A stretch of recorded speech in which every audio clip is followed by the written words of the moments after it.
ปกส.เมืองแก่นเท้าพบยาไอซ์น้ำหนัก128 กิโลกรัมอยู่ห้องเมืองและเล็งซอกหาเจ้าของวันที่2มิถุนายน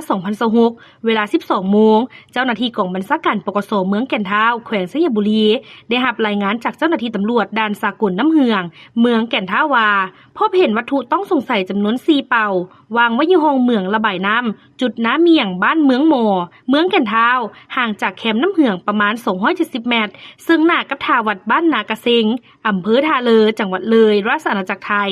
เจ้าหน้าที่วิสาสะเพาะได้สมทบกับเจ้าหน้าที่ตำรวจด่านสากลน้ำเหืองและเจ้าหน้าที่ทหารกองห้อยไซแดน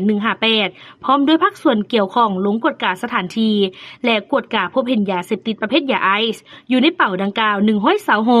น้ำหนัก128 กิโล